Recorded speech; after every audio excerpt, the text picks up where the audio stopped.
Itaeka Eskolapioa Fundazioak bizitza grisagoa eta zailagoa izan daitekeen lekuetan kokatzen da. Hezkuntzaren sarbidea bermatzearen alde lan egiten du, baina hori ez da nahikoa eta hasiera-hasieratik pertsonen eta beren herriaren bizi kalitatea hobetzeko borrokatzen du.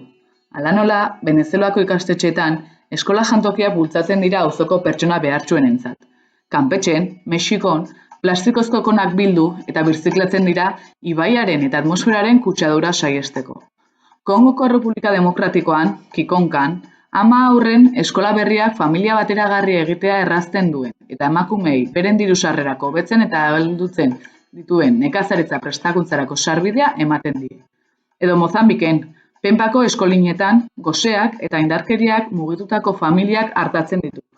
Emakumeek gidautako nekazaritza eta abeltzaintzako proiektu batean desberdintasun kulturalak gaindituz. Izan ere, kalitatezko hezkuntza ikastetxeetatik haratago doa. Gauzak benetan hobetzen dituena. Pertsonen eta haien ingurumenaren bizitza eraldatzen duena.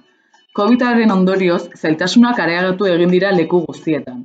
Horregatik, zure laguntza ekonomikoa behar dugu gure zentroek mundua aldatzen jarrai dezaten. Gainera, zure zentroa aldatzera eta ingurumena hobetzera gonbidatzen zaitugu. Asko dago egin dezakezuna. Egin ezazu bat aurtengo elkartasun kanpainarekin. Aldatzen diren ikastetxeak, aldatu zure ikastetxea.